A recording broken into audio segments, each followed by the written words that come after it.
Good morning, afternoon, or evening, wherever you are in the world, and welcome to The Back Row, Retrospectives from what I watched tonight. This is my show to discuss a movie I think is great with someone who thankfully happens to share the same opinion. And joining me in the back row tonight, he's one of the busiest movie fans out there, and a man who once wanted to be portrayed by Tom Holland in a fat suit. It's Thomas Clark. How are you, friend? I had a whole thing planned, and then you just threw me off with the Tom Holland in the fat suit. I had a whole bit where I was like, oh man, we're going to talk about the best Batman movie, Batman and Robin. I had this whole joke planned, and you just ruined it. Well, let me set it up again. It's one of the busiest movie fans out there. He's a great guy. It's Tom Clark. How are you? Hey, I'm good. I'm ready to discuss the best Batman movie, Batman and Robin. It's the greatest... Hold on. Yeah, what? Oh, I'm sorry. Batman Forever. Best Batman movie, Batman Forever. Better. Thank you. At least get the right one. So there you go, guys. That's how you handle any on-air gaffes. Thomas, how are you, firstly? I'm doing good. It's good to hear, my friend. Thomas and I have spoken before a couple of years ago on the What I Watched Tonight show. I spoke to Thomas about why he does what he does in the film fandom. And for those who haven't heard that, so if you haven't, why not? But if you haven't, Thomas, just let the guys out there know about your stable of podcasts and basically what you've been doing in the last week regarding Comic-Con. So yeah, I am a podcaster, as you said. I host like 3 separate shows, one of which about the latest in film and television, one of which about television's past, which actually kind of has a connection to what we're doing today in terms of one of the writers. We might get into that. And one where I just run my mouth and see what happens. It usually fails. And you mentioned the Comic-Con thing. I basically spent like all 5 days of Comic-Con at home just gallivanting around the internet, participating in all those festivities. Did a big thing on Monday's Clark Film podcast. Where I just broke down like my experiences and all the news that broke and all of that, which it was kind of like a weird benefit of the world being on fire. Yeah. Some men just want to watch the world burn, and you did last week. Yeah, I enjoyed the fringe benefits of watching the world burn. Let's say that. And let's say for the purposes of this discussion, I'm coming into this as a super fan of both Christopher Nolan and of Batman. Which is odd, because we are talking about Batman Forever this week. TC just mentioned Christopher Nolan. That's a film we're talking about tonight, and it is The Dark Knight. So before we get into The Dark Knight, as per, I am just going to drop into what we call the admin and tell you all about the film that you probably already know. So who's it directed by? Of course, Christopher Nolan, who at this point had previously directed Following, Memento, Insomnia, Batman Begins, and the wonderful The Prestige, which we did a show about a couple of months ago on this very show. It stars Christian Bale as Bruce Wayne, or Batman, but don't tell anyone. Heath Ledger as the Joker, Aaron Eckhart as Harvey Dent, Gary Oldman as Jim Gordon, Maggie Gyllenhaal as Rachel Dawes, Morgan Freeman as Lucius Fox, and Michael Caine as Alfred. It was released on July the 18th, 2008, made for $185 million, and went on eventually to gross $1.038 billion worldwide. A comic book film nominated for 8 Oscars: Best Art Direction, Cinematography, Sound Mixing, Visual Effects, Makeup, and Film Editing, and it won for Best Sound Editing and Best Supporting Actor for Heath Ledger, which was of course given posthumously. And what's it about? Batman, Gordon, Harvey Dent form an alliance to dismantle organised crime in Gotham, but they're menaced by an anarchistic mastermind known as a Joker, who seeks to undermine Batman's influence and turn the city to chaos. Of course, this is Retrospectives. If you haven't seen The Dark Knight, go and watch it. It's 2 hours and 15-20 minutes long, because myself and Thomas are going to be diving very much into it, every plot point, every aspect we see fit, so consider this your spoiler warning. So, to The Dark Knight, spoilers. Now, Thomas, enough of me rambling on about the film. Why does this movie, The Dark Knight, why is this one of your favourite films ever? So, I've actually been thinking a lot about this, and probably the least satisfying but also most truthful answer I can give, flub starting early, Uh, so the least satisfying and most truthful answer I can give is that there's really not, like all the best movies, it is a confluence of so many different things. It's not just like one specific X factor that you can point at and say, that's the reason why it's so great. Like there's so many things just in there, like just elevating it in their own way. Christopher Nolan's damn near flawless direction, that wild, insane, unpredictable, brilliant story, their willingness to take risks, the nuanced and deep and amazing character work and thematic explorations, the score from Hans Zimmer and James Newton Howard, which people do not talk about enough, I think. And of course, that incredible, incredible performance from Heath Ledger, which I don't think is too controversial to say might be the greatest performance in all of cinematic history. Like that, I feel like that's at this point a fairly benign statement. But there's two things about this movie structurally below the surface that I think are two of the key aspects as to why this film became such a phenomenon and why it became as big as it is today. The first one being, so as most people listening to this probably know, this is the middle film in a trilogy. Yep. So it is, by definition, it is the second part of this macro story that started with Batman Begins and ended with The Dark Knight Rises. We can debate later how successful that was. It has to be the bridge between those two films, and it does a great job of that. I've, of course, done the super nerd thing and watched the entire trilogy in one go before. Absolutely, man. Yeah, to my absolute delight. It's a great evolution. It builds on what Batman Begins perfectly. It teed up Dark Knight Rises brilliantly. But at the same time, the movie works just as well, if not better, if you take it out of that context and watch it in a vacuum. It's a perfect beginning, middle, and individualized story. There's never a moment where you're like, oh, you won't get that if you didn't watch Batman Begins, or, oh, there's a thread that won't pay off until The Dark Knight Rises. Like, it is satisfying. It gives you all the context you need emotionally and narratively within itself. And it's really interchangeable in that sense. And that level of balance is, in a modern film trilogy, almost unheard of. It just doesn't happen. It's one or the other at this point. And second, so we MCU fans, we love to praise Marvel for how they diversify all of their films into separate subgenres, like Captain America: The Winter Soldier is a political thriller, Guardians is a space opera, Ant-Man's a heist movie, etc., etc., etc. And it's praise that they absolutely deserve, because they've done it so brilliantly over so many films, over so many years, to the point where now the franchise has lasted this long and has not been bland in any way and has not gotten repetitive because of, I think, that and only that. It would have gotten boring years ago. So it's praise that Marvel deserves, but at the same time, like, it's impossible to deny that this movie definitely did it first.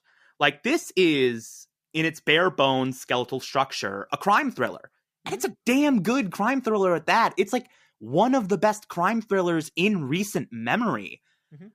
And so I think both of those kind of worked in confluence to sort of propel this further and sort of give it more of an audience than a standard superhero movie would have gotten. And obviously we now are experiencing the benefits of that.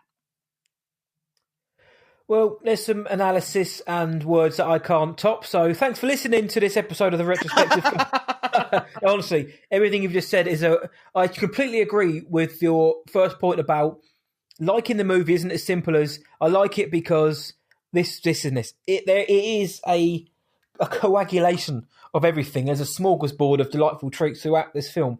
And we were saying off air, actually, that the film itself doesn't build up to a magic crescendo. The whole film is the crescendo of moments. to the point where the package is incredible. It's not the ending that kind of elevates the rest of the film. Everything is on a balanced level here. As you mentioned, the performances, the score, which I also agree with, doesn't get enough praise, the score from Zimmer and Newton Howard, the direction, the cinematography, everything about this film. And I agree.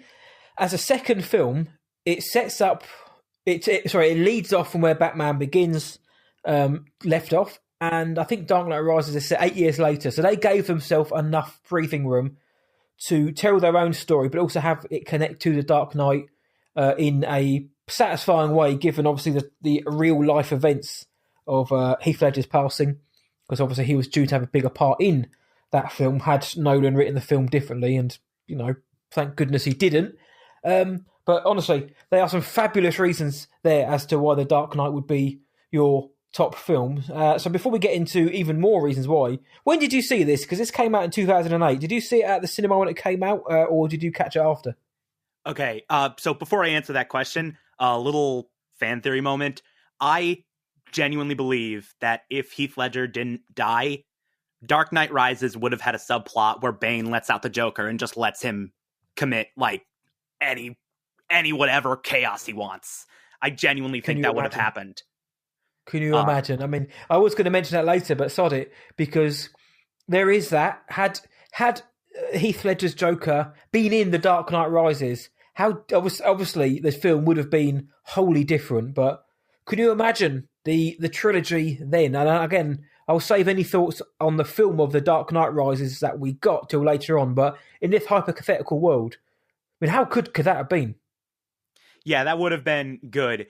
It definitely. I mean, I think Heath Ledger or not, the last 15 minutes would always be garbage and the worst thing Nolan's ever done.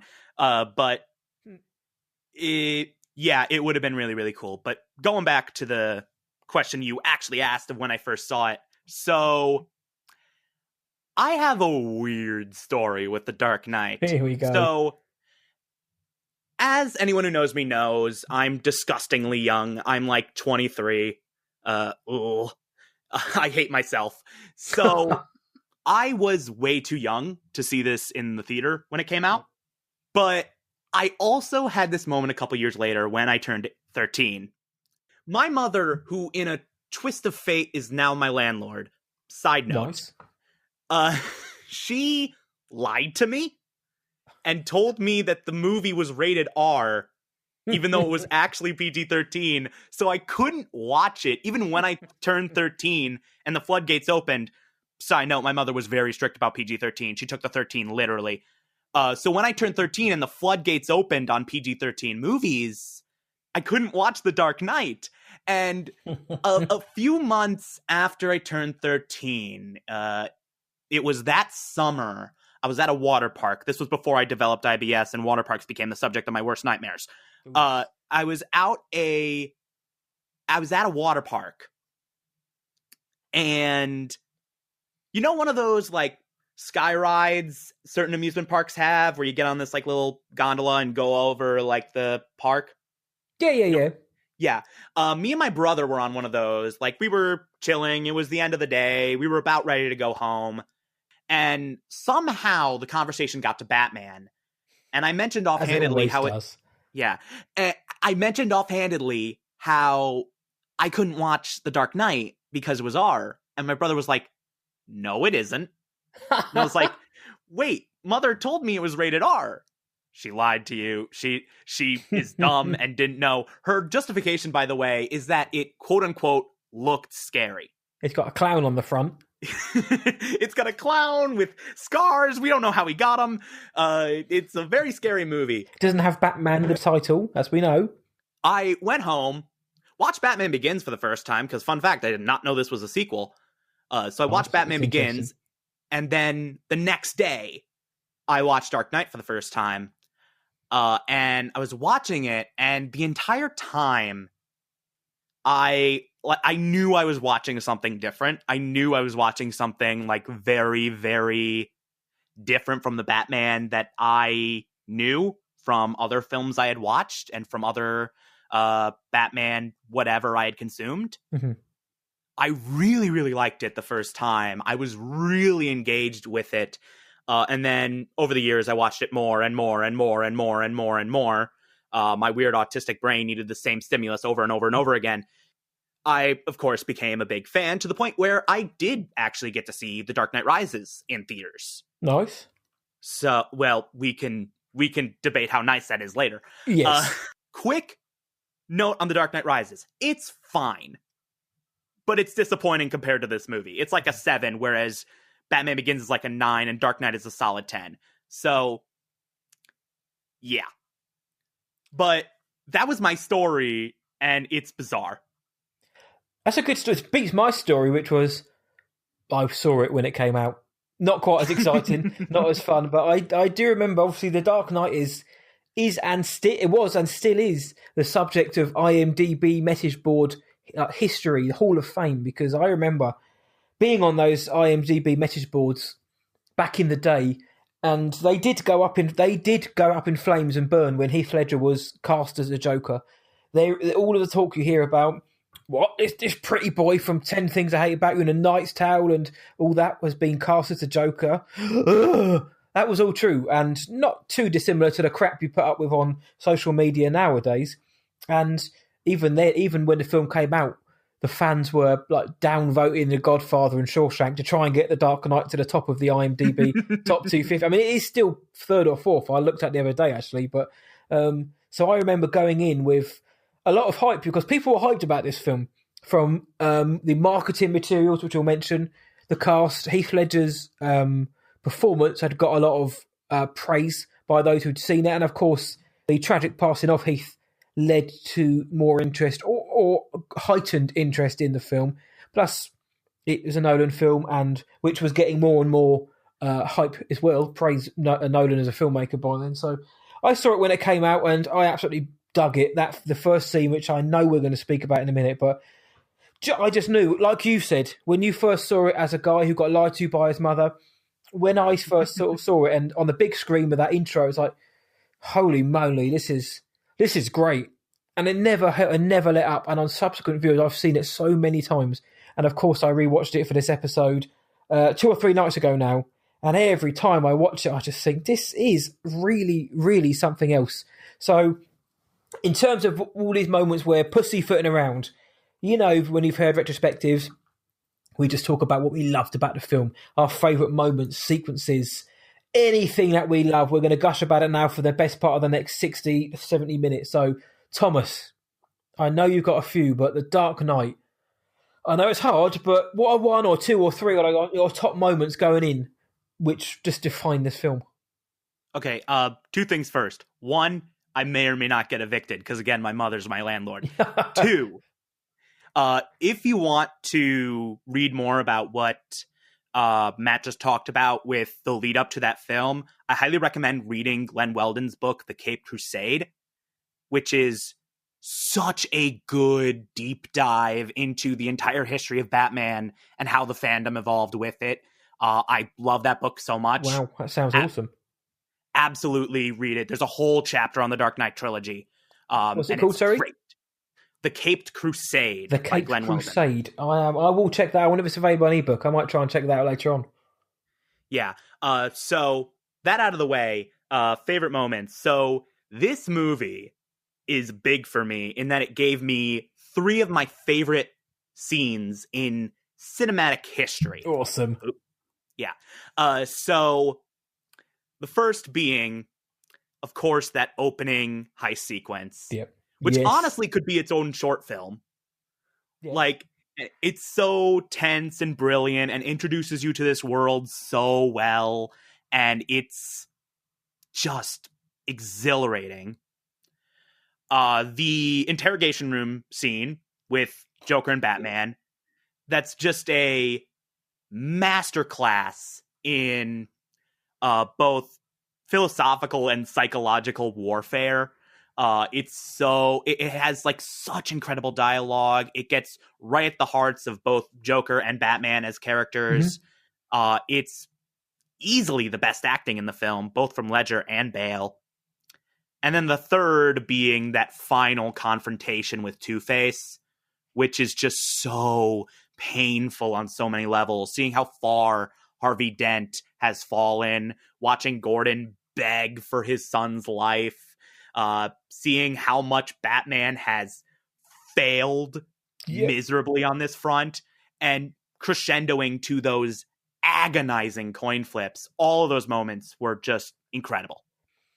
I have those highlighted on my list as some of the best moments of the film. That intro, I love how they just started it off with no explanation, no exposition, no nothing. It's a bank robbery, it's a bank heist. We don't need to know what's been going on in Gotham for the last however many years. We just start with the clowns in the building. They shoot their high wire, down they go, and that's it.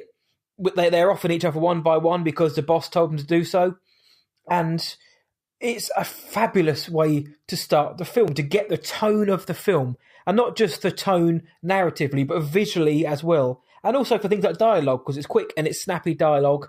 There's some fun in there as well when you got William Fichtner's character comes out. He's letting loose of his shotguns, and you and your friends are dead. That's it. You and your friends are dead. Do you know who you're stealing from? Any idea? And then he says, is he out? And we find out Heath Ledger's Joker purposely miscounts so the other one can get shot. Good fun little moments there, and leading up to the reveal of the Joker, which on that big screen was incredible. The interrogation scene, again, we will dive into these more, but my top level, everything you said. I think it's also a great example of staging and lighting as well. The way that the shot is lit from when the scene starts to when it ends is fabulous, and the editing.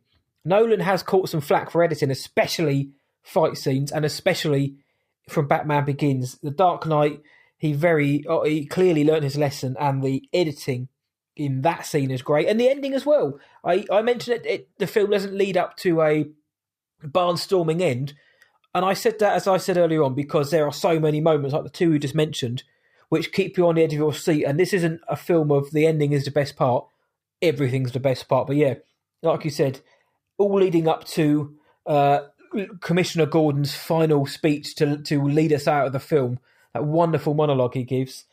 It's a lovely way that is to tie in the top, middle and bottom of this film. So please feel free to dive in. So with that intro then, again, you're sitting there, 13 years old, your mum's lied to you, and now you finally get to see it. What are you thinking from the start of that to the end when the buses pull out, from the school buses all pull out and join the convoy? Yeah, that is just, it's a really good moment. And also, like, a lot of people like to point out the buses as a plot hole of, like, why didn't the buses notice the do-do-do? All that dust and blah, blah, yeah.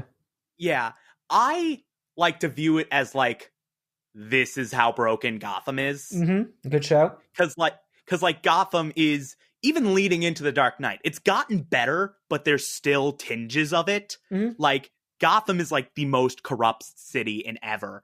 And also, so, just to add a little layers on layers on layers on that, so, the implication, at least from the side of the henchmen, is that the reason the Joker would have them kill each other is so there are less shares. He can just have the money for himself. Yep.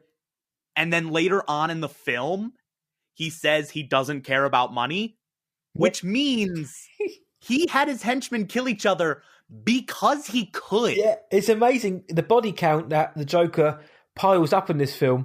It wasn't until my last viewing a couple of nights ago when I realised that because there's deaths off screen you don't see, all ones which are alluded to, like you just mentioned. It looks like the henchmen are just killing each other so they can, whoever's left gets more of the share. Turns out the Joker's just like merrily having people killed. And there's another one I'm going to mention later on which had kind of passed me by, that the guy dies. But Heath Ledger's Joker, he's got a very decent body count in this one. Yeah, like, at best, that was a power move, and at worst, it was just his psychotic brain going, yay, let's make this more fun. Death! Yeah. I'm not sure which one's more terrifying. Well, actually, I do know which one's more terrifying, but, like, I'm not sure which world I want to live in. And then going to that interrogation room scene, like, it speaks to how well written that is, that not even Tommy Wiseau could screw it up. Yes. Like, because Tommy Wiseau did his version, and Jesus. he's actually, unironically, a pretty decent Joker. Like, it's Greg Sestero that really hammed it up in that one. He's doing these, like, really awful exaggerations of Christian Bale's voice, like, "You're garbage! I can't get my voice that deep.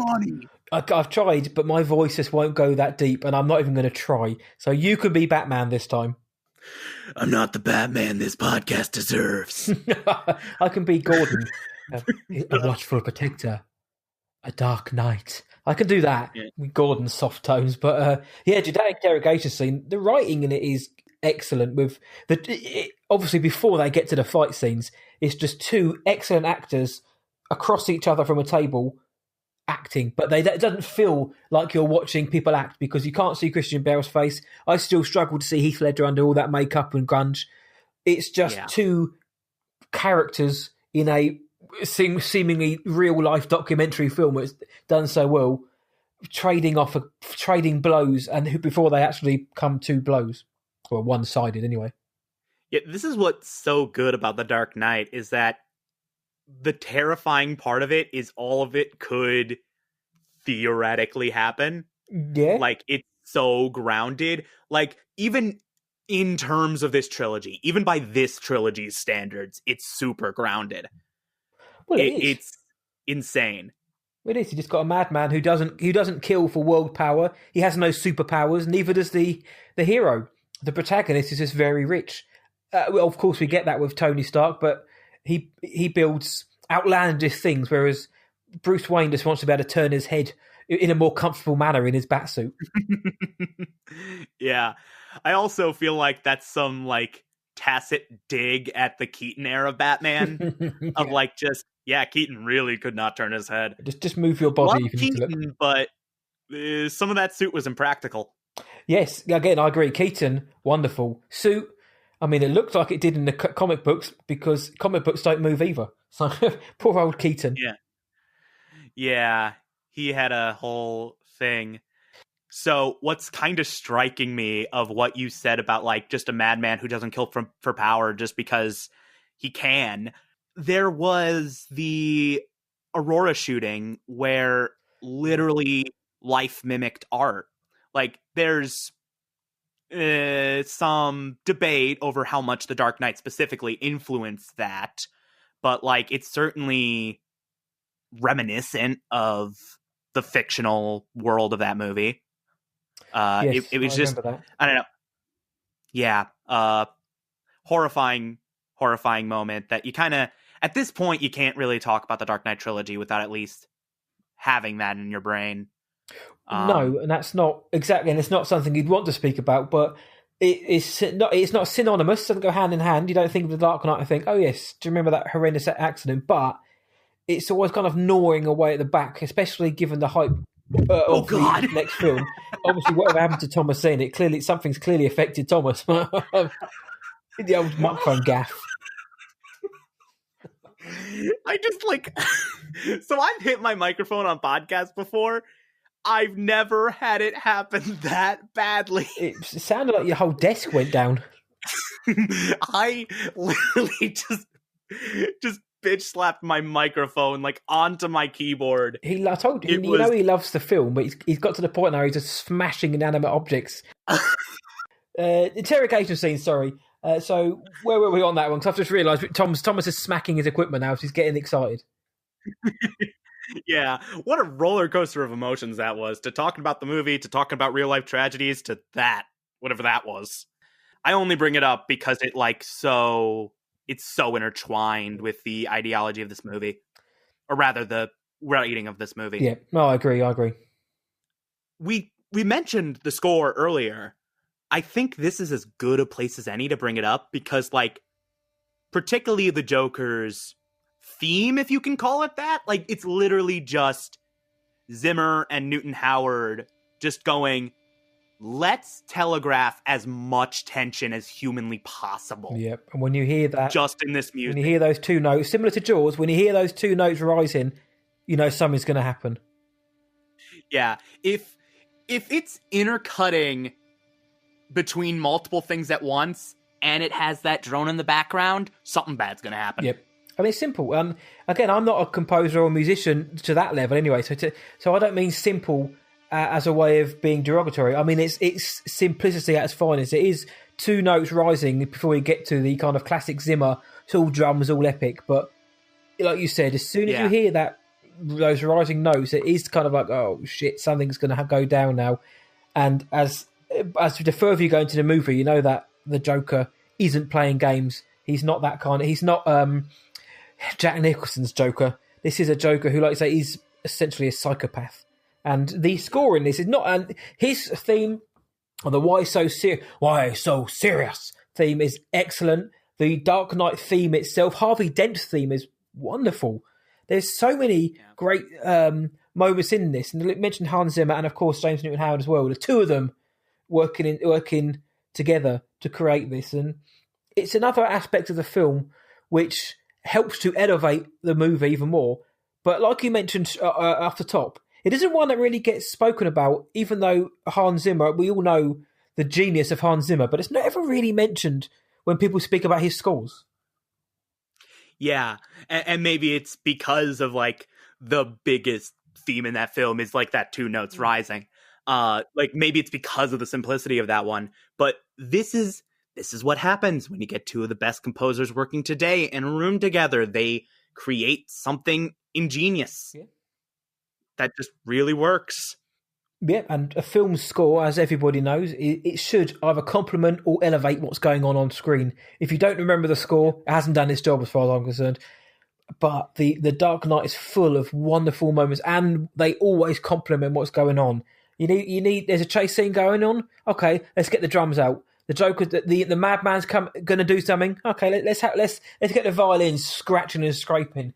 It works so well, and when we first hear it in the film, during the introduction, it is the perfect accompaniment up until the Joker reveals himself. I believe whatever doesn't kill you simply makes you stranger. And it's like, fuck yes, that is it. I am in. I am sold. The makeup, the look of this guy with the music around him. Yes. And that is my deep dive into that moment, is just yes. Yeah. And then, like, Two-Face's theme, Harvey Dent's theme, rather, is also really, really great. It's like this optimistic, glowing, like, yes, this is the hero Gotham needs. Like, this is the guy who's going to fix everything. And then you go to that final confrontation, and if you listen closely, it's that same theme, just kind of twisted a bit, like a bit.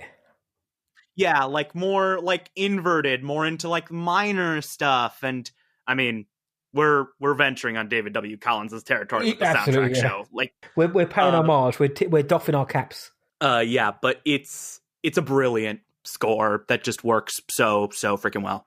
I want to particularly pay attention to a moment that people don't really mention because it happens so offhandedly. But it's that the first thing that Batman does in this movie is take on the Scarecrow. Yeah. And, like, one of the main villains of the last movie, and does it with relative ease. I don't think that is a lark on this movie's part. I think that is Nolan very clearly telegraphing to the audience that saw Batman Begins, oh, you thought that was a big deal? You ain't seen nothing yet. Yeah. And also the development of Batman in that time, Bruce Wayne and Batman in that time. Whereas in Batman Begins, it's the origin story. When he comes up against a Scarecrow, especially the first time, he gets his ass set on fire. And then he has trouble later on in the film with him. And of course, he bests him to a point, and Ra's al Ghul. Spoilers for Batman Begins, but hell, it's a good film. Whereas in this film, obviously you've got the fake Batmans, the copycats, but when Scarecrow turns up, this is a Batman who he's honing his craft now. He's, we think he's getting to like his peak, and as this film shows, that even the best can fail. But that's a good observation, that is. Yeah, like no matter how you analyze that scene, that really is like, it's telegraphing something. Like, it's telegraphing like some form of evolution, whether in the world or the character or whatever. But there's a lot more to that random encounter with Scarecrow than I think people really give it credit for. Yeah, and it, of course, ties into Batman Begins, so there's that thematic narrative strand from Batman Begins, so we know that he's still out there, and Gotham, whilst it does have Batman, you know, they still have this criminal underworld, and people like Scarecrow running around. You know, I told you my product would take you places. I didn't say there'd be places you'd want to go. It's always good to see Cillian Murphy. So it ties that up, and of course he returns again in the next film. So if anything, Scarecrow's the link between all three films in this trilogy. But that is a good shout. And in terms of evolution, we then obviously find out that Lucius Fox is very much in now. He's very much into to Bruce Wayne's game, and the suit evolves. And we mentioned that. So the suit is sleeker. The suit has got a lot more tricks to it. So Batman himself has evolved, and we get to see Bruce Wayne doing a lot more detective work. A lot more that we know that Batman is about, and apparently The Batman, that's coming out whenever Matthew Vaughn drops that, is coming. That's going to be a bit Matthew more. Reeves. Matthew Reeves, sorry. I was just watching something of Matthew Vaughn the other day, but I'm looking forward to that for Robert Pattinson anyway. But that is going to focus more on the detective work. But again, Batman Begins, the origin, The Dark Knight shows Bruce Wayne, how far he's come, not just fighting, but also behind the scenes. So he is still hung up on Rachel.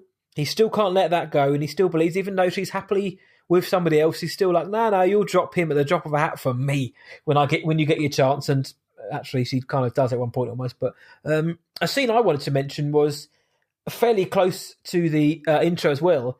It's when the mob, led by Maroni, and we've got the Chechen, who is actually an English actor, which surprised me, doing that voice. And they're having their video call with Lau underground, and he's taken their money for safekeeping, and he's fled to Hong Kong with their money. So we see that the mob, they're coming together in these classrooms underground, and they're having to do everything behind closed doors because of the threat of the Batman. And then we get the Joker. Visually, television so-called plan. The television, and I know a squealer when I see one, and that's everyone's dressed in black. Everyone's, their mob, they're dressed in black. And then the Joker walks in bright purple, green hair, white face. Just visually, there's this wonderful dichotomy, the difference between them. But of course, the new era. Yeah, the pencil trick. I'm going to show you a magic trick. That was something which I'd heard about going in, that the Joker has a cool magic trick. But again, it's just the tete-a-tete, the back and forward with the Chechen, with Maroni, with Gamble, and we get to see the Joker's plan and the way he works. So that scene was one I always pinpoint. Yeah, that pencil thing, it's such a weird tonal moment because, it's obviously horrifying that the Joker would stab somebody's eye out with a pencil, but at the same time, the way it's presented, it's weirdly funny. It's so cool, isn't it? Yeah, I wish I was old enough to see this in the theater, because I have to imagine the waves of nervous laughter must have been something to behold. There were a few gasps, and if you haven't ascertained, I am English. I am from the fair Isle of Great Britain. I know, it's not just me doing a silly accent, but we don't. Often the British cinemas will theatre goers generally don't make any noise in a film unless it's a comedy. People laugh. Apart from Infinity War and Endgame, and it was pandemonium in the best way possible in those films, like you guys do have over there. But for the most part, people just sit and watch and internalise their feelings. But I do remember there being a few audible gasps when the Joker put that poor guy's head through that pencil, because when he says it, the guy gets up. You see him get up, and there is a motion for the mobster to get up. But so it's not quite subtle, but it's subtle enough that if you're not entirely focused on him, you may not see him get up to go around to confront the Joker. But I do remember a few people sort of kind of thing. So that was fun. Yeah. But you're not sure what to think because there's such dissonance there. Mm-hmm. I feel like this is a good enough transition into, you want to know how I got these scars. Oh, dude. Well, even before that, just a moment that always makes me laugh is when Gamble's like, do you think you can just walk in here and take our money? And the Joker's like, yeah. Everything about that, like, yeah. But he's got the explosive. So we start to see the Joker. I'm not a big comic book reader. Doesn't mean I'm not a fan, but not a reader. And to me, watching it, that felt like a comic book Joker moment where he pulls out his opens up his blazer, and there's just like mountains of explosives under there and grenades and that. I like that. And here's my card, the Joker card. But yeah, segueing into the first of the Scars stories. Yeah, like that monologue is so perfect and just ingrained in your head so much. Like, it's haunting. And then when later in the film he does a different story and you realize, wait a minute, he doesn't actually have an origin story. He's just some weirdo who likes to make up origin stories for himself. Like, it's so incredible and such a nice touch. And I mean, it's not the first time they've played coy with Joker's origin story in the Batman-verse. Of course, you have that great line from The Killing Joke. If I'm going to have a past, I prefer it to be multiple choice. But this is, I think, by far the most effective way they've done that. Yes, because he wasn't thrown into a vat of bleach, which in this universe wouldn't work. Yeah, in this universe, I feel like that dude's just dead.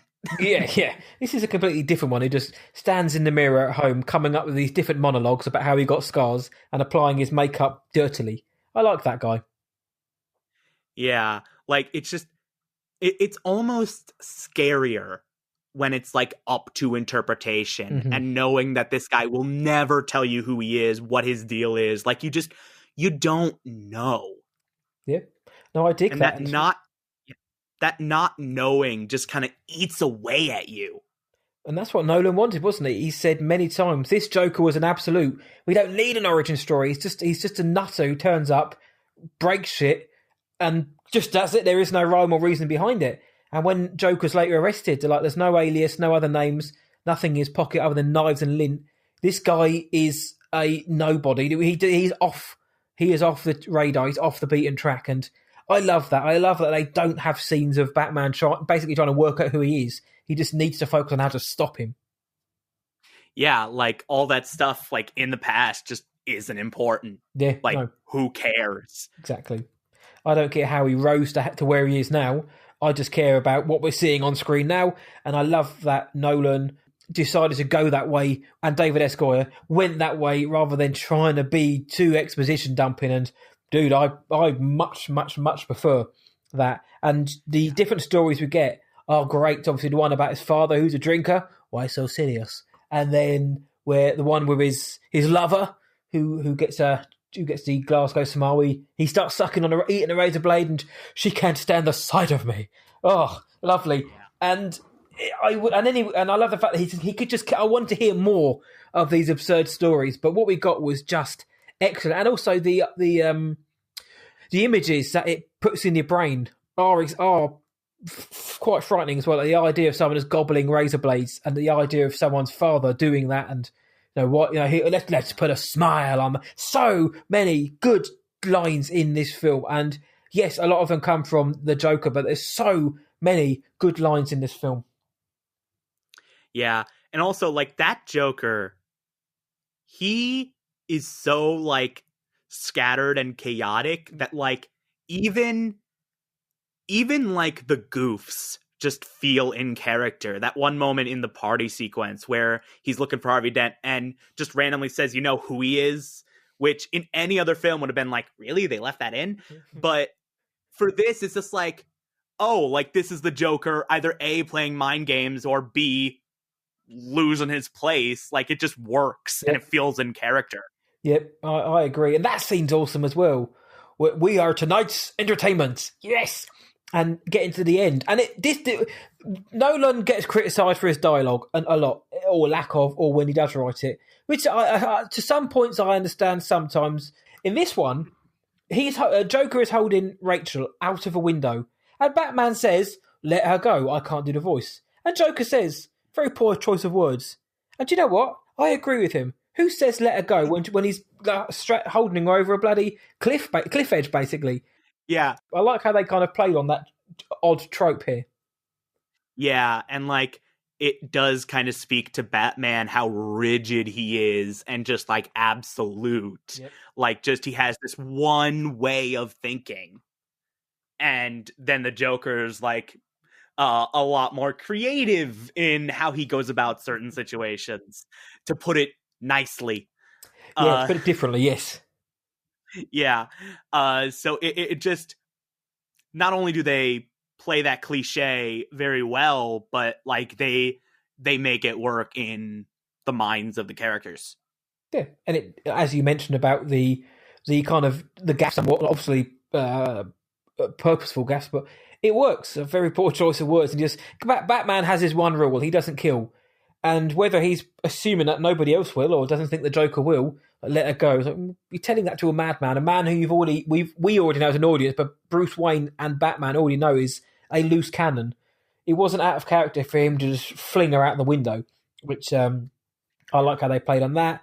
There's speaking about a few other characters, because I'm about to go back onto the Joker later, but Harvey Dent, he gets one of the iconic lines in the trilogy when he says, "You either die a hero or you live long enough to see yourself become the villain," which plays well into Batman himself as a character.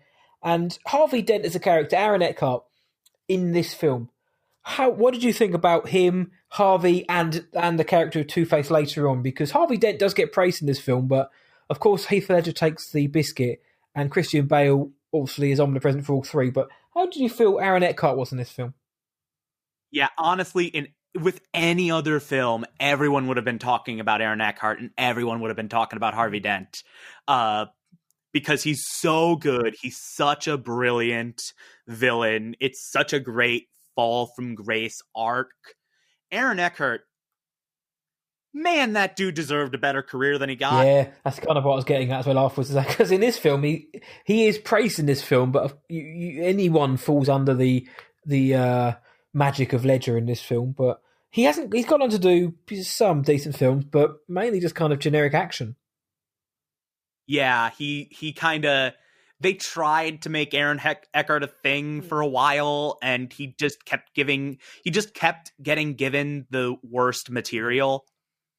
Like, when your best post Dark Knight role is Olympus Has Fallen, yeah, you got a problem. Yeah, you're in big trouble there, Aaron. But hey, once you've been in something like the Dark Knight, I mean, that's potentially his legacy. But if he keeps releasing these crap films, maybe that will get forgotten.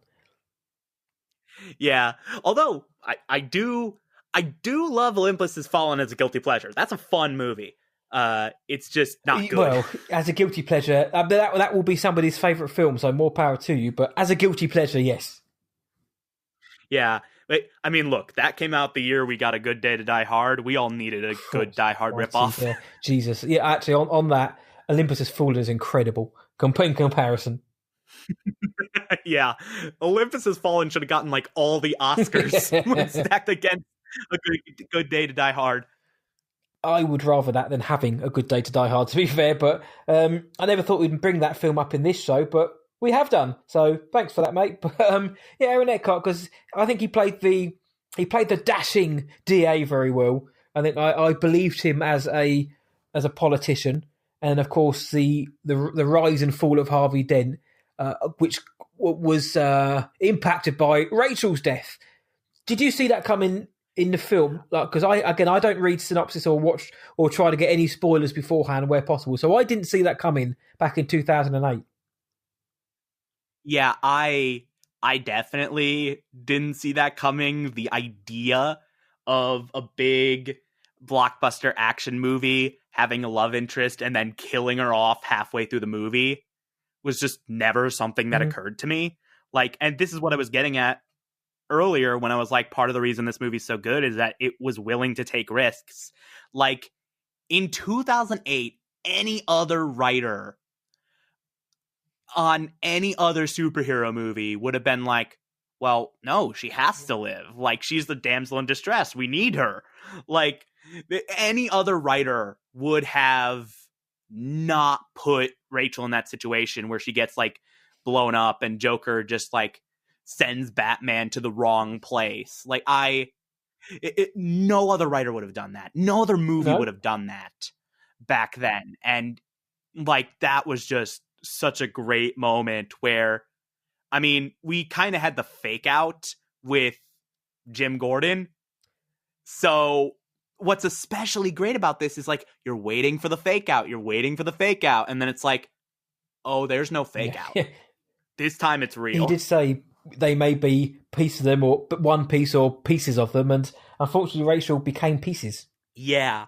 But also, I mean, if she had to die, I'm glad she died as Maggie Gyllenhaal and not Katie Holmes. She was a better Rachel. I actually agree with you there, and the film that Katie Holmes went off to do wasn't very good, and I wonder what Katie Holmes. I'm sure there's people who've asked her, but she'll never give anything other than a politician's answer. But I wonder if she looked back and thought, "Bugger, I could have been in a film with a legacy, or one that was critically, commercially successful, one which was got." I know she has been in big films, but in terms of the film, she obviously left because she thought the other film had more going for it. But I wonder what Katie Holmes was thinking about that. But yeah, Maggie Gyllenhaal, she was a damsel in distress, but she played it off well. She gave some independence and power to her own performance, and I didn't expect to see her get blown up. But again, that plays into the Joker. We're about again halfway through the film, pretty much. This is a twist of the film now, and it shows what the Joker capable of. I mentioned his body count,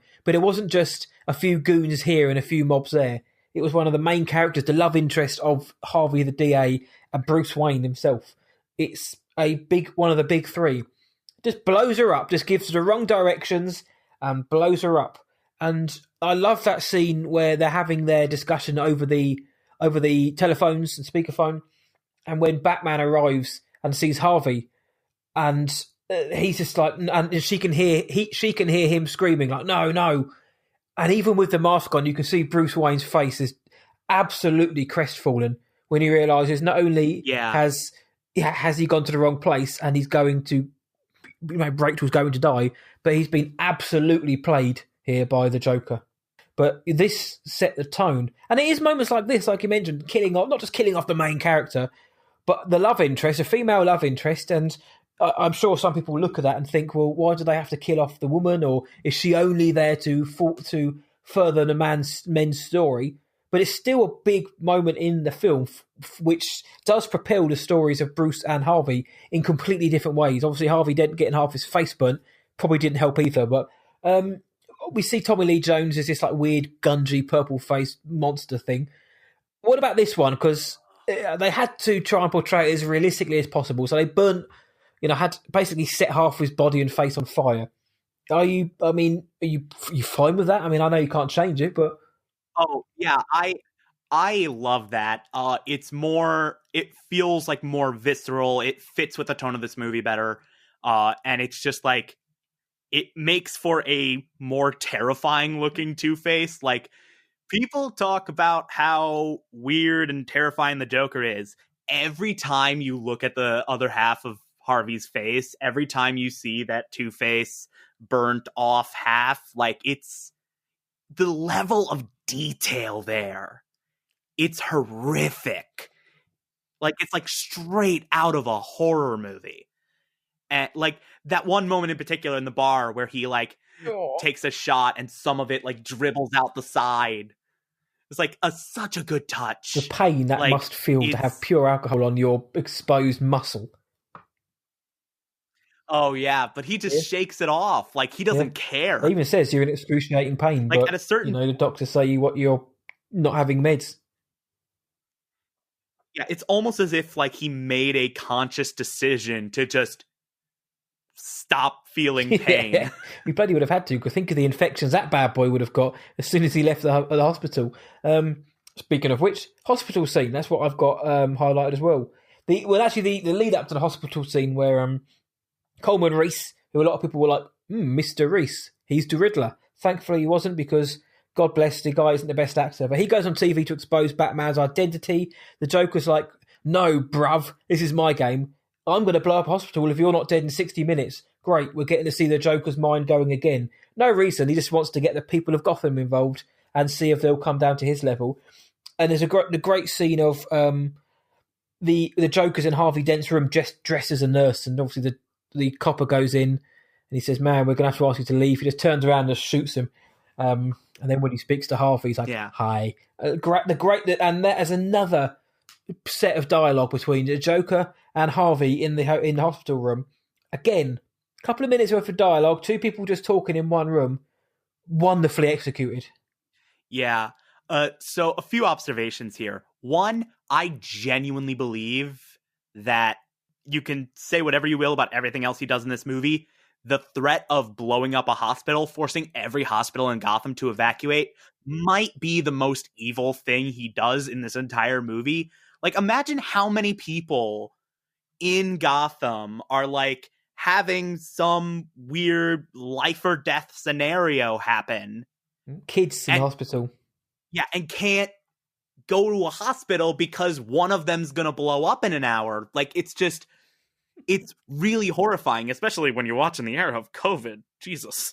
Yeah, it's like we kind of need those guys right now. Second, the idea of like just seeing which people in Gotham like will like break and like sort of human nature, like will you kill this one person to save potentially an entire hospital, maybe your loved ones in a hospital, like that feels like something straight out of the Twilight Zone. Yeah. Like it really does. Like it feels like the type of story that Rod Serling would tell. It's really, really great. And it's the type of like human nature commentary that I really dive into, that I really love. And also going into that Joker monologue with Harvey, it's a brilliantly written scene. Heath Ledger like delivers this monologue about how he's a dog chasing cars and how he doesn't have a plan so perfectly. But what strikes me so much about that moment is literally everything he says is a lie. Like all of it. like obviously he has a plan. Everything we see him do throughout the entire movie points to the fact that he has a plan. But in that moment, he says exactly what he needs to Harvey in order to get him down to his level. Yep. No, I agree. Yeah, and this is what honestly is like the most terrifying thing about the Joker to me. What people don't talk about. People talk about the knives and the scars and all of that, but the most terrifying thing to me is that just he is a master manipulator, and he's so good at reading people. This version of the Joker will show up at your house, stare at you for 5 seconds, and immediately know every single button to push to send you over the edge.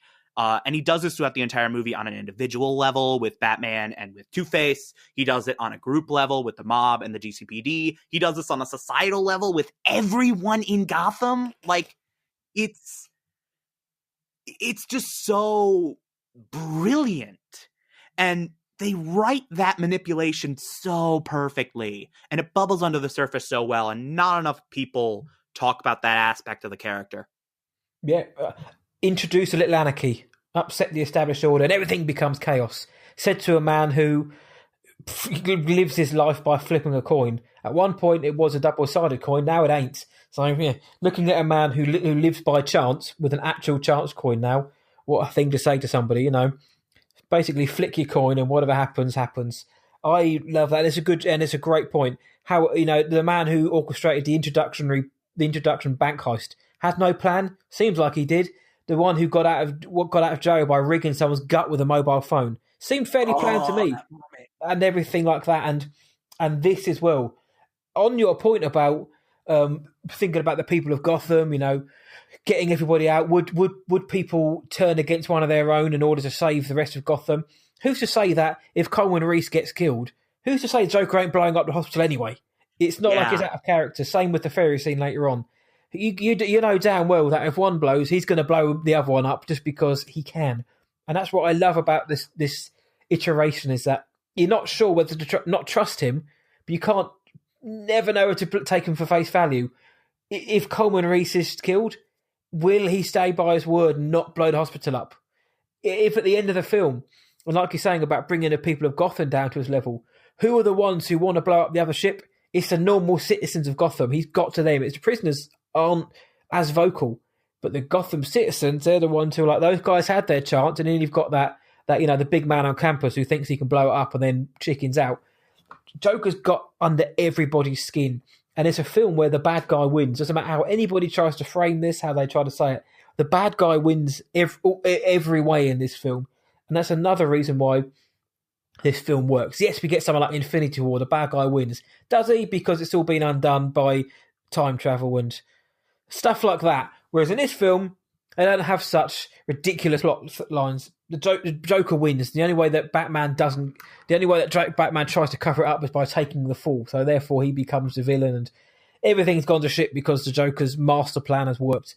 And it's a great point that he has manipulated everyone, and it does go under the radar a little bit because everyone remembers the big moments, but not the big moments that precede that. Without him manipulating the mob, nobody lets the clown out of the bag. I mean, I could go on forever about that scene in the hospital.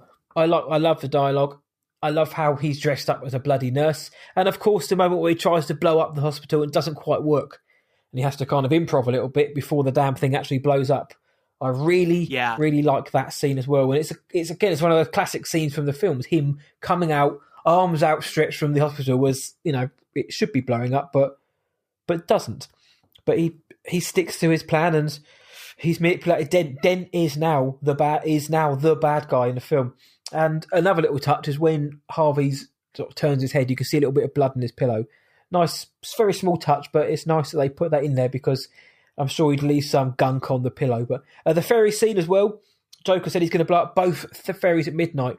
Obviously, one ferry, you've got the upstanding citizens of Gotham, and the other you've got the scum and villainy who have come out of Arkham.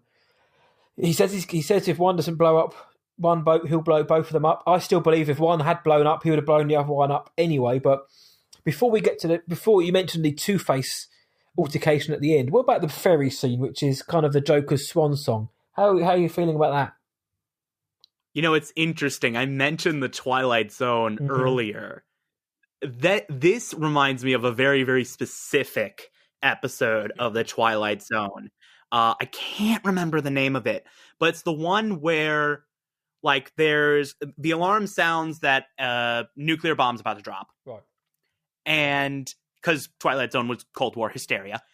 And, like, there's this one family who has a bunker. No one else has a bunker. No one else prepared. And they're all, like, pounding on the door of the bunker. And it ends, spoiler alert for a, like, however many decades old show. They, like, pound down the door of the bunker, literally destroy the door of the bunker to get in.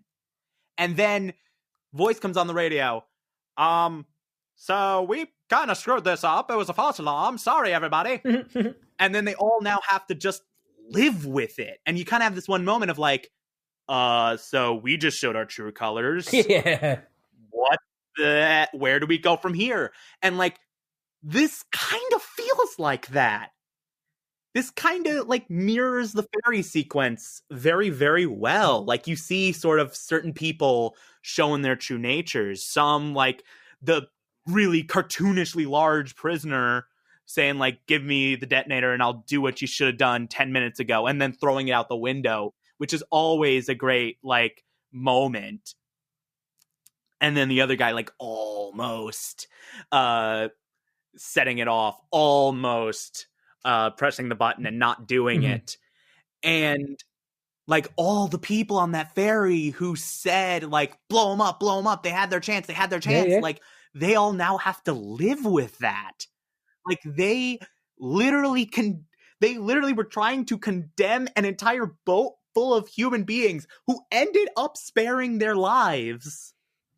This is it. To death. Like it's so great. And also, as long as we're talking about the ferry scene, I want to talk a little bit about the sonar mass surveillance thing that Batman gets into and Lucius's objection to it. It's a great subplot. It's really well done and absolutely brilliant, and kind of shows like how much Batman's like sort of bending his code in order to get Joker, how Joker's trying to pulled Batman down a little bit.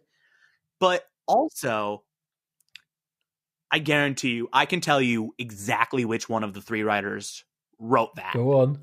Like, I can tell you, I bet my life on this, that has to have been a Jonathan Nolan contribution. And I know this because a few years later, Jonathan Nolan created a series that I'm actually currently discussing on Television Archive called Person of Interest, which deals with this. Literally, it's baked into the core premise of the show. So they deal a lot with the ethics of mass surveillance and a lot of AI stuff, which we don't have to get into. But that's something that Jonathan Nolan very clearly is fascinated with because he made that show. And this preceded it by a few years. Guarantee you that was Jonathan Nolan. 100%. Good shout. No, in the fact that you can tie it into that as well. Alex Garland used something similar for Ex Machina as well, but this one was more a case of, like you mentioned, showing how far down a rabbit hole Bruce was willing to go in order to catch this madman, and the fact that Lucius was like, I want nothing to do with this.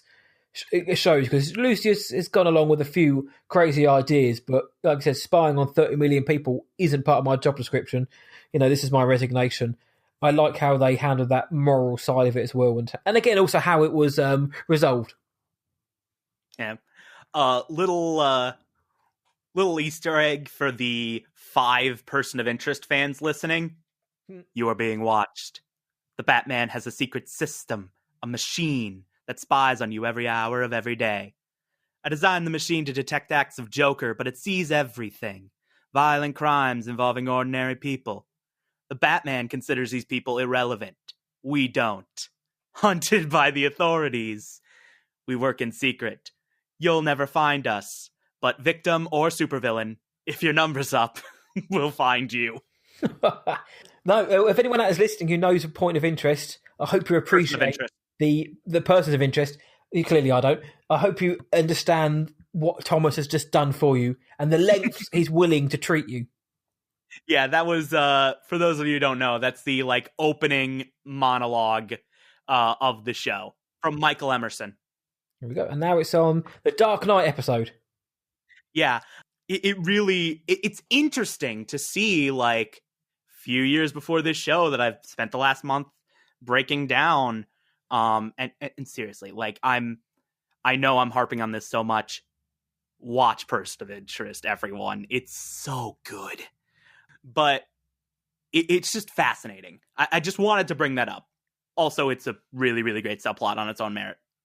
I'll allow it. It's quite all right. I may even check. I don't really watch many series because just time and life, but I may give it a check it out because I liked your monologue, to be honest, mate. But in any other film, well, not any other, in most other films, let me say it, this subplot would bug me somewhat as kind of what a convenient way to triangulate someone's position. However, we all know Bruce Wayne is one of the richest men in the world who has these scientific masterminds working for him.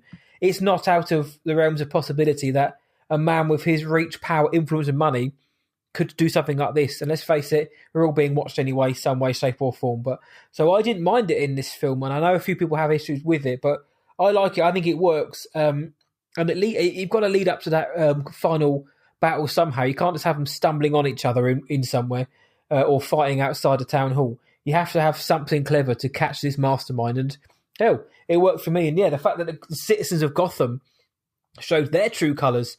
And I always go back and forward on this scene, where part of me kind of wishes that the citizens had blown up the other boat, but it turns out it was all a ruse and they blew up their own boat. So Batman or Gotham would have thought, holy shit, did the prisoners blow up their boat or would it have come out later that the citizens wanted to kill the prisoners, but it was all rigged so they blow up their own boat? That could have been, in a film which had so many badass moments for the Joker, that could have been the final one. And I always do think to myself, would I have loved it even more if that bloke could push the button and condemn the citizens to doom because of their own greed and because of their own real feelings they had? I kind of part of me thinks that would have been wicked. However, I like the fact what we got now. And it all led to the Joker and Batman's confrontation, the old familiar places, whatever that may mean. And we get and here we go, which is a great line. But it gave the Batman a chance to show he thinks he's won. The people of Gotham have just showed you that this city's worth fighting for. He's thinking at that time, yeah, F you, Joker. Your plan didn't work. I'm going to throw you off this building, reminiscent to the 89 Batman. But then I'm going to catch you because I'm not going to kill you. And then Joker plays his ace in the hole. He's basically I thought this might happen, so in case it did, I turned Gotham's White Knight. I brought him down to our level. It wasn't hard, you see. Madness says he knows like gravity. All it takes is a little push. I love that when the Joker says that, he says, when Batman says the city showed you it's full of good people, and the Joker's like, until their spirit breaks completely. And that's when Batman's just like, oh, not again. His face just drops. And it's in that moment where, yeah, the ships didn't blow each other up, but I've got something even better for you, Bats. That Dent bloke, he's now a horribly scarred mass murderer. And everything good he's done, Gotham's about to come crashing down because they're going to find out that he isn't the White Knight they thought. Fabulous ending, which is what I say. The bad guy won in the end, which Batman later says the Joker cannot win. It's like, well, he already has. And again, it's a moment, yes, Joker's upside down, but it's another block of dialogue between two characters which works so well. You know, the Joker doesn't want to kill you. This is what happens when an unstoppable force meets an immovable object. And this is in this fairly tragic line, but I won't kill you because you're just too much fun. I think you and I are destined to do this forever.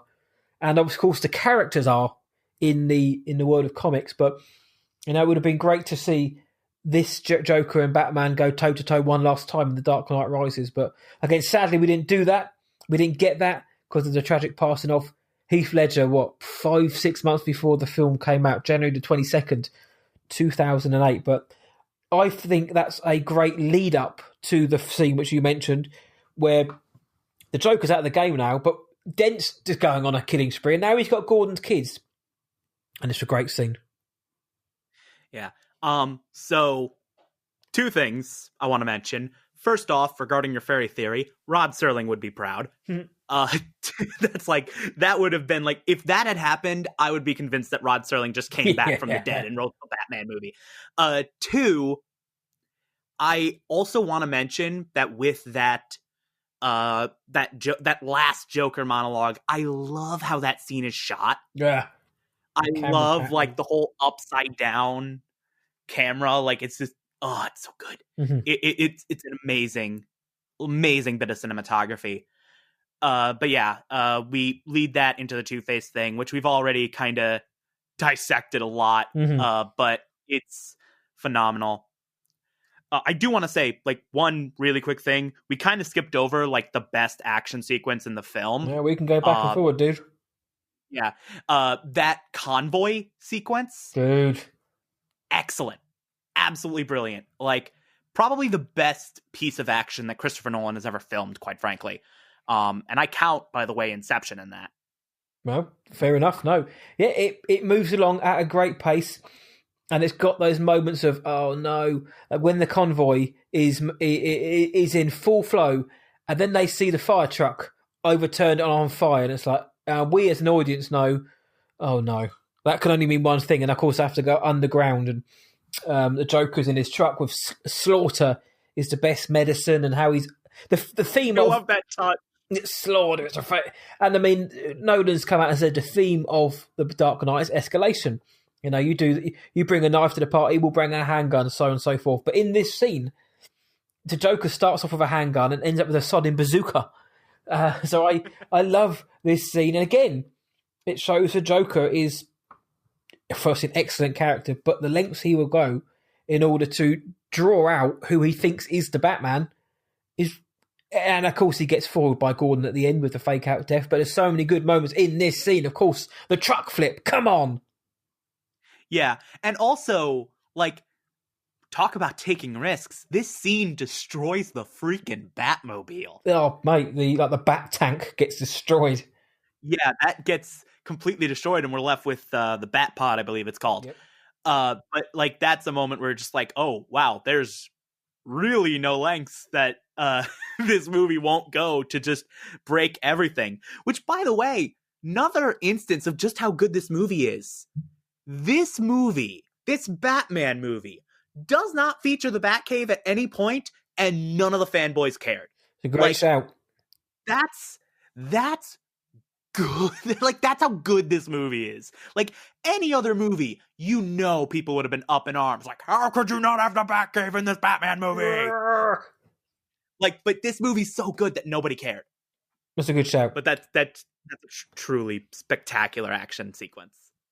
I love the moment after the truck has flipped, because again, just as visually, what a fantastic practical effect as well. all practical. They only had one shot of doing it, and it looks incredible. And the way the music fades out, and you just hear the noise of this truck smashing, and then I love how the Joker stumbles out, just like aimlessly, like firing his gun. I love that. That feels like it's ripped straight out of a mob film, that crime thriller film. There's something about the way the city is shot with the big buildings and the lights and the way that it looks in the night. Feels very much like that crime film. And he wants Batman to hit him. And that the game of chicken when he's shouting, "Come on, hit me, hit me!" And then, and of course, he does like the bat slide and knocks himself out like an idiot.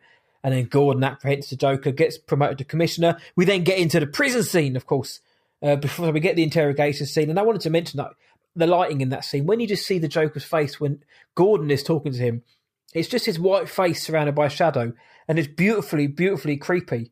I really, really love that moment. But and he escapes from prison by rigging a man's intestines with a mobile phone just because he wants his phone call. That scene itself, the mobile phone in the stomach. What are you thinking? Well, that's what I'm thinking.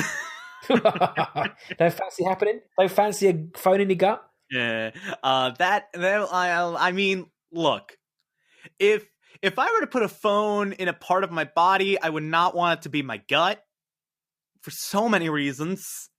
Yes, there's a few places I wouldn't want to put a phone, but gut is one of them. I want the sophisticated. You got a phone in your head, and you just you answer the phone by doing the thing. Like, I would like that, but that just seems impractical. Is that a phone? Another instance of Joker just being a master manipulator. Like, he sees this cop come in, and in 2 minutes, he just has him dead to rights. Like, he puts him exactly where he wants him. That's it. How many of my friends? Do you want to know how many of your friends I've killed and that and would you like to know which of them are cowards? Oh, it's because he's trying to get through. It's Detective Stevens. I think he's trying to get through to him. It's not working. But Stevens is trying to hold the cops, trying to hold firm. And it's at that moment when he can kind of see the Joker's looking at the floor and he's thinking, and then he's just sort of smacks his lips and is. Do you know why I use a knife? He's thinking, right, this will get him. If that didn't get him, this will get the bastard, and it does. Gets him out. I just want my phone call again. It's a fun line. It's a line which is played for laughs and works. And then he gets, and this is one. And it leads to the death, which I always overlook. But it's when Joker's got Lau on top of the money, top of the pile of cash, and the Chechen's so pleased. He's salivating at the money. But obviously Joker burns the cash, and I forget that Lau's on top of it, so he burns him alive. I completely overlook that, and of course then he has the Chechen killed as well. He's just killing fools left, right and centre, but Lau was at the top of that money, bound and gagged, burnt to death, which is a horrific way to kill someone. Yeah, and they play it so nonchalant, and it works so well. Throws money at his head and burns him. Yeah, what an undignified death. You got money thrown at your head, and then we're burned alive. It's just such an escalation. It's such an undignified way to go. Also, back in the interrogation room, the fact that his makeup is just smeared and just kind of it just makes him look more scary. It just makes him more terrifying. Apparently, he told Christian Bale to really go at him at that scene as well. To really, I'm assuming he didn't actually give him a right hook. But he said to him, "Do you know what? Really go at it. I want to get the best out of it. We're going to have to, if you're going to slam me, you're going to have to slam me. I want to feel every I want to be in this situation." So, these sound effects when Batman hits the Joker, it's like he's clubbing him.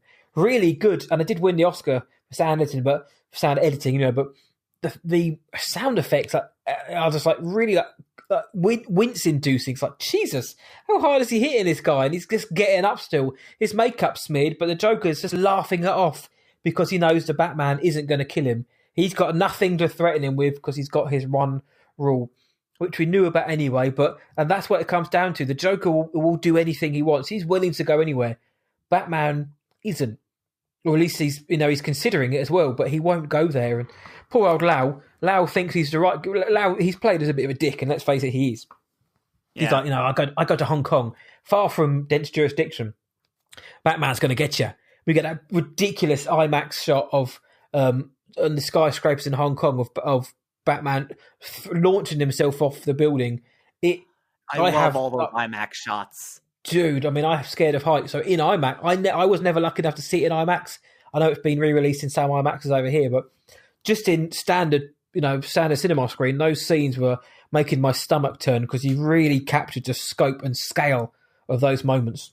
Yeah, I know people like to dig on IMAX as just like a cash gouger, which, to be fair, it can be. But if you got a really good movie that really works in IMAX, it's amazing. And I'm really sad that I don't have an IMAX near me anymore. I lived near an IMAX down in Syracuse, and then I moved up here, and I don't have an IMAX anymore because I'm in the middle of nowhere, which sucks. I'll always remember seeing something like an Interstellar or a Dunkirk in IMAX.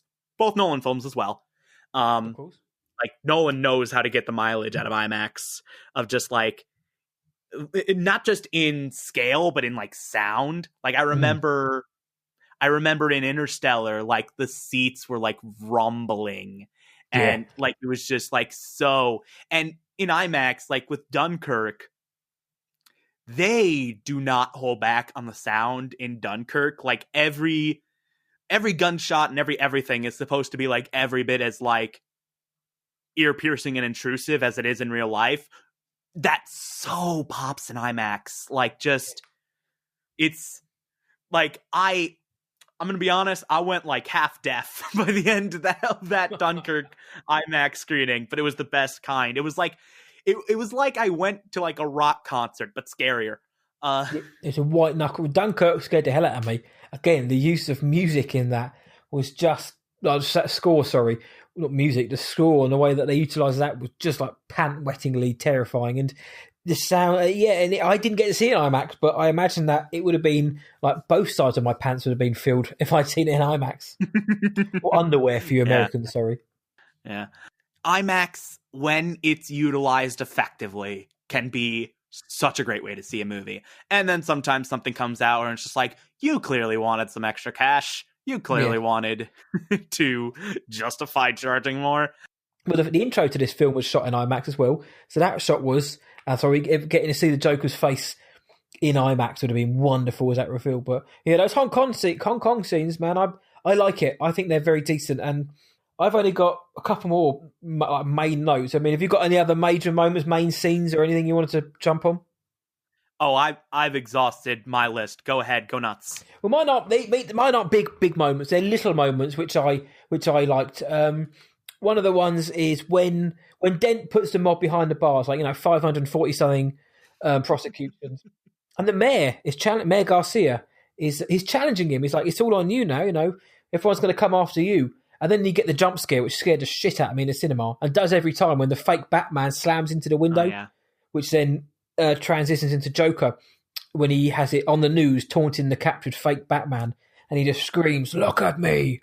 And Heath Ledger directed those little short moments, which is quite cool that Nolan just let him riff on those. So the jump scare, which is horribly effective, when Commissioner Loeb and the judge are killed by the Joker. Two more for the body count, and some of the comedy. I thought actually this film, I say comedy, some of the gags I think were pretty good in this. Lucius and Bruce sidestepping, mentioning Batman, it's like a submarine, or should do fine against cats. Or when he says how would you recommend getting into the plane? I'd recommend a good travel agent. And Alfred on the boat with the Russian ballet dancers. I was you look tired, but Alfred, you think I'm going to be okay? And the way he just looks around and sees the most beautiful woman in the world, all needing to be creamed up, and Michael Caine plays that so wonderfully well. And other than that, no, just the ending, the very end monologue when Gordon, I'm going to take the fall, blah blah, and he gives the line, which obviously because he's the hero Gotham deserves, but not the one it needs right now.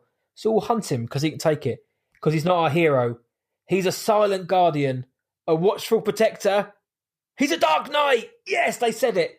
I love that ending. That's literally a roll credits moment. It is, isn't it? Yeah, and then it does. See you later, Batpod. I love the end speech by Gordon. So, dude, there's so many other moments in this film. And I know everyone is listening has seen this film. You probably have your own moments and moments that we may have missed, or just the fact we haven't got time to run through. It would be a bit boring if we were like, yep, the whole film. Anyway, what's next? But they are my major moments. Before we move on to anything else, was there anything in the film which didn't quite stand up for you as on par with the rest? So I don't have any problems with the movie itself. The movie, in my mind, is brilliant and amazing and just as close to perfect as any movie can be.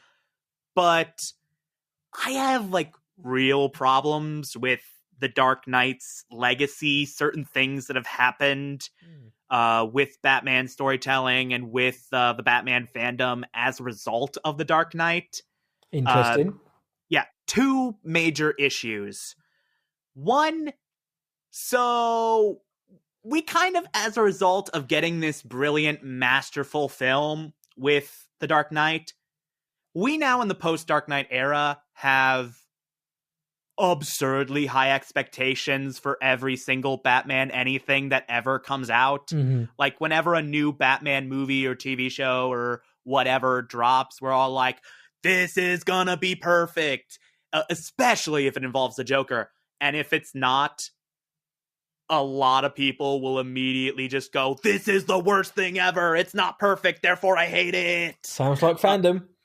Yeah, and there are a few examples of this that I can easily point to. First of which might be a bit controversial, but I honestly think we would have been a lot kinder to Jared Leto's Joker if he wasn't the immediate follow-up to Heath Ledger. I honestly think he wouldn't have been as panned. I mean, I'm not going to say that Jared Leto isn't a terrible human being because of that stupid method acting, but if he didn't have damaged and that crap spewed all over his face, I don't think Jared Leto's Joker, Jared Leto, was actually that bad. I know he had more to do in the air cut, which David Ayer is absolutely desperate for. I didn't think Jared Leto's Joker was abysmal. Money now. I just think the way that they tattooed him up and that made him look ridiculous, damaged on his forehead. I mean, just piss off. Yeah, it's not perfect, therefore it's terrible. Exactly. Worst thing ever. Yeah, and I think the best example I can give is the Killing Joke animated movie that came out a few years back. This was a weird moment in the fandom. So if you talk to the average fan about the Killing Joke movie, they will tell you it's unwatchable and garbage and the worst thing ever and oh my god, what an insult. But if you actually watch the movie, pretty much everything bad in it happens in like the first 30 minutes in that weird, unnecessary prologue. And then the back 45 is like quite literally shot for shot Killing Joke. Like literally the reason you're watching the film. Yeah. And it's a perfect adaptation. It's absolutely brilliant. It's so freaking incredible. And I love everything about it. Killing Joke is like my favorite Batman comic story ever. I know I'm not alone in saying that. Mm-hmm. And that back 45 of the Killing Joke movie was such a perfect adaptation. But because of that post-Dark Knight perfectionism that Batman fandom tends to have, like, people kind of got impatient and checked out, and now as a result, the prologue might as well be the movie when we talk about it, and I think that's very, very, very unfair.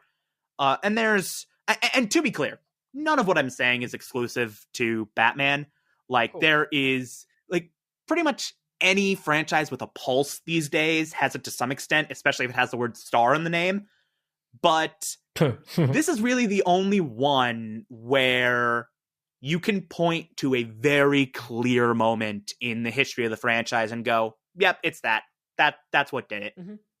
Like, which is weird and fascinating. Also, the second of two, it did sort of pave the way for Zack Snyder to totally miss the point and go, oh, this superhero movie that everyone loved was dark and brooding. That clearly means every superhero movie must be dark and brooding in order for people to like it. That's exactly and then what I thought when you said about the legacy. It's like, well, look at what came out in the form of the DCEU until they did their About Turn a few years back. Yeah, but like, he tried to apply that to every single DC hero and failed miserably, and the result was two incredibly mediocre films with Man of Steel and Batman v Superman that resulted as like the foundation to a joyless, half-assed cinematic universe that still to this day is held together by paper clips and bubblegum. And like, despite some really good movies with like Wonder Woman and Shazam, like, they're like, it's still kind of, it there's not as much cohesion as the MCU, and that's a direct result of Zack Snyder completely missing the point and making Man of Steel and Batman v Superman as joyless as they were. It was funny because I was going to mention the DCEU, that did it spawn the way for a grittier, darker universe, which just didn't work because they haven't got the nuance in every aspect. They had for the most part, they had the cast, they certainly had the talent. You can't just you can't just turn the colour grading down and expect to make a good film. I've always said my problem is not with Henry Cavill. I think Henry Cavill is a good Superman. Like, it's just the way he's written is just so out of character, and it's such a misunderstanding of what Superman is. Yeah. No, I agree. Whereas in this film, you don't get that. I don't think. With this film being The Dark Knight, but I hear your points, and when your points are basically not surrounding the film's quality, that to me says that it's a bloody good film. But I agree in terms of the legacy and what's come after it. And everything is held up now against it. Even any film, any comic book film, Marvel, Sony, DC, is it as good as The Dark Knight? Has there been a comic book film released since 2008 that's been as good as this? No, not for me. Nothing comes close. I mean, there are great comic book films, and I'm not a hater by any means. I enjoy them an awful lot. But this transcends the genre, and it gives, and again, it's got that more than just Heath Ledger's Joker. There's not an awful lot long. For me, mine was what a lot of people have, and it is minor, but it's the police dialogue. No more dead cops, and I didn't sign up for this. That's not good. Okay, that's not good. Just like cheap bits of dialogue here and there. Every time I see it, I think, I wish that guy wasn't in the film. But it doesn't take away my enjoyment of the scene or the atmosphere or the tension. It's just kind of cheesy police dialogue. And again, for me, if that's the only thing that's wrong with the film, probably done its job as far as I'm concerned. But I'm assuming that you're not entirely bothered by those moments. Yeah, I'm not bothered at all, because it just, to me, sounds like the no more dead cops thing. That's like, so many cop movies and so many cop shows. And of course, like, on the, okay, that's not good, that's how a lot of characters who are totally out of their depth are written. So it just feels like, obviously, if you don't like that kind of dialogue, you don't like that kind of dialogue. But to me, it's like, it's no better or worse than any other film that tries to do those exact archetypes. No, that's fair enough. Before I moved on to the last part, I just wanted to mention the marketing for this film was spectacular. The Why So Serious marketing and the use of the internet to create campaigns for the political, I believe in Harvey Dent campaigns, and the way they marketed this film, I think, was very good. But just quickly then, you mentioned The Dark Knight Rises. What's up with it? I mean, it's fine. It's like a B. But man, is it not The Dark Knight. And I've long since made peace with the fact that we will never, ever, ever get a superhero movie as good as The Dark Knight. It's just never going to happen. Like, this was such a lightning in a bottle moment. It's a legacy of The Dark Knight, though, that even the follow-up couldn't match it. Yeah. And I've heard people say it's like the worst thing ever. It's not the worst thing ever. There's a lot of amazing stuff in that movie. Like, it is good overall. I honestly am not that much annoyed by the fact that it's more a Bruce Wayne film than a Batman film. I don't care about that, because Bruce Wayne, if you write Bruce Wayne well, Bruce Wayne can be more compelling than Batman. Like, the Black Lightning effect of, like, I watched that show for Jefferson Pierce, I couldn't give less of a crap about Black Lightning. Like, it's possible for just a standard Bruce Wayne story to be done well, and I think it does do that well. The problem is, like, no one really didn't know how to stick the landing with those last 15 minutes. Pretty much everything from the, spoiler for The Dark Knight Rises, everything from the Talia reveal on is trash. Yeah, I mean, the Marion Cotillard, Oscar-winning Marion Cotillard, her death is hilarious. The way she just gives up and just dies. The nuclear bomb, the bat bomb, and even Joseph Gordon-Levitt, when he has to jump backwards from a explosion, isn't well done. But I haven't seen The Dark Knight Rises in what I can only describe as years, and I know the film, very well, but I want to rewatch it now to see how how I feel about it and I mean years later. It's been about 6 or 7. It's been a long time. I want to revisit it because obviously hear all the Bane people talking about Bane's voice and that. But I remember the opening set piece on the plane being just like jaw-droppingly good. Okay, you mentioned Bane's voice. I'm happy that the Bane voice exists, if for no other reason than we got Bane in the Harley Quinn animated series, which is perfect. I still haven't seen like that yet. That. Oh, it's so good. I've heard it is. But they're literally... oh, crap. I did the voice wrong. Hold on. Okay, now I got it. They literally do it like this, and it just says so many mundane things in this exact voice. We were immediately adopted to darkness. I was born into it. Yeah. I'm Bane. I'm gonna blow up this animated series.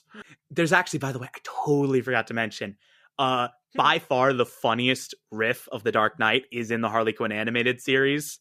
There is a flashback episode in season 2. They go back to when Harley Quinn first met the Joker as Harleen Quinzel. Mm-hmm. They're doing like a moment where she's treating the Joker, full-blown therapy session, and at one point Joker says, "You want to know how I got these emotional scars?" and I was just like, yes!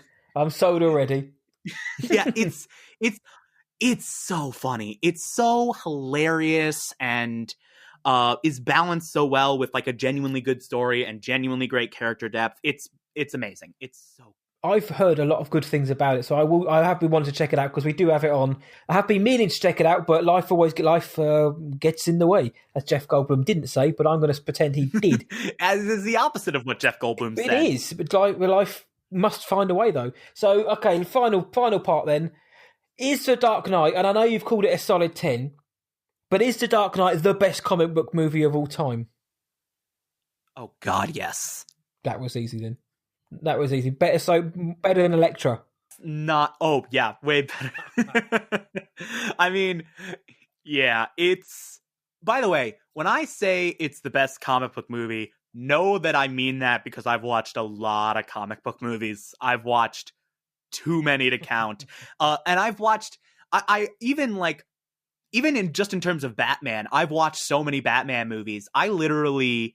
Right behind me on my movie shelf, I have Blu-rays of Batman movies most people listening to this probably hasn't even heard of.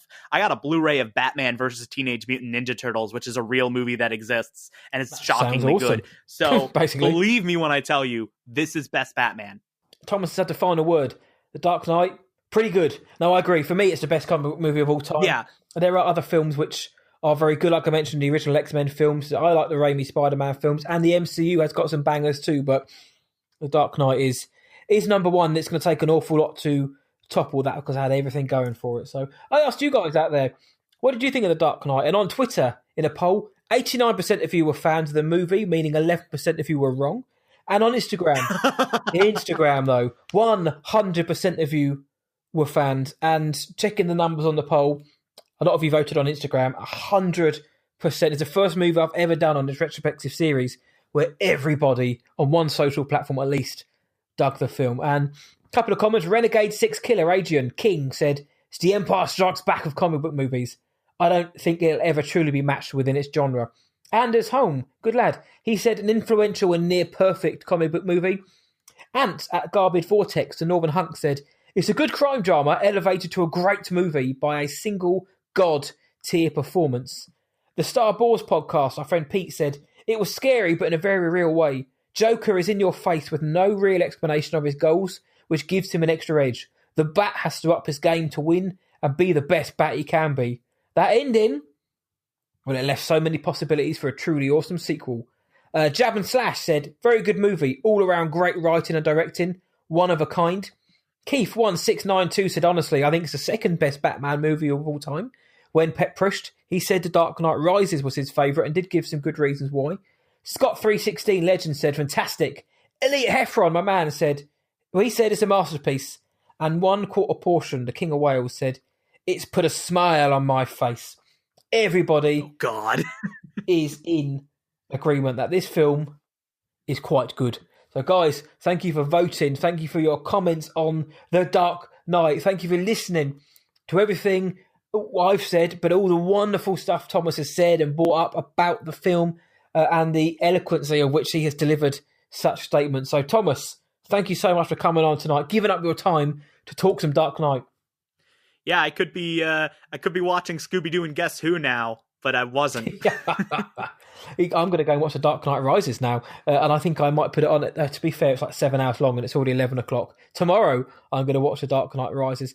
We mentioned your stable of podcasts and such. Where in the world can people find you online and your shows?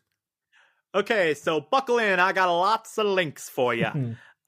So the podcast that probably is closest to this in terms of what listeners will like to hear, Clark Film, my movie and TV podcast I do every Monday, Wednesday, Friday. That is at clarkfilm.libsyn.com. That's LIBSYN.com. And I just recently, yesterday, did a whole episode about the Emmy nominations. Yep. And listeners got to hear my unbridled rage at a certain Mr. Robot not getting nominated for anything, which is stupid. Like, it's the greatest show ever made. Okay, but clarkfilm.libsyn.com is where you can find that. My general interest, it happens when it wants, running my mouth and see what happens. Show Clark Sessions is at clarksessions.libsyn.com. Again, LIBSYN.com. I just earlier this week put out an episode exploring a conspiracy theory that links Jeffrey Epstein to SpongeBob SquarePants. It's a journey. It is. Yeah, I'm trying to work it out very quickly, but I can't. Trust me, you have no idea. You have no idea what that one is. It's something else. But clarksessions.libsyn.com for that. My personal favorite of the podcasts that I do, yes, I have a favorite child. Shut up. The Television Archive over at anchor.fm/TV Archive. This is where I break down shows that have completed their runs episode by episode every single Monday through Friday. Right now, we are doing the 5th and final season of Person of Interest. Bringing it all full circle. Getting to talk about how brilliantly that show ended. Keith David guest starred, and I got to gush over the brilliance that is Keith David. And it is... I love doing that show. I love so much getting to go in and getting to talk about all the shows I love one at a time. We've done so much good stuff over there.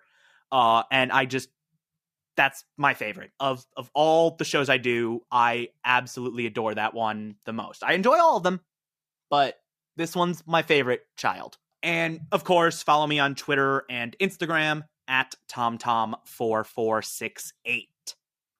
There's plenty of listening material for your ears there, guys. And go check out Tom on social media. But also, check out the shows. Do go check it out and go and find out how the hell Jeffrey Epstein and SpongeBob SquarePants work. I'm trying to think of ways which I can't say on air because I fear it may offend people, but my mind's going there already. If you're willing to have the podcast spoiled for you, I'll be happy to tell you what it is off air. I am. Okay, definitely, please do. And I'm not going to share it with anyone. If you want to find me, whatIwatchtonight.co.uk, What I Watch Tonight, Twitter, Instagram, and Facebook. We do use that sporadically as well. Reviews going back up on Rotten Tomatoes now. I've got out of my pandemic-induced laziness, and I'm starting to put more reviews up there. And if you like the show, please do let your friends or movie friends know that there's a show out there with a geezer who just talks film. And if they certainly like The Dark Knight, let them know that we've just broken it down for the best part of 2 hours. And if you have a spare 30 seconds, please do leave a good review and rating on your podcast provider of choice. If you didn't like the show, keep it to yourself because it really doesn't help anyone whatsoever. So once again, Thomas, thank you so much for coming on.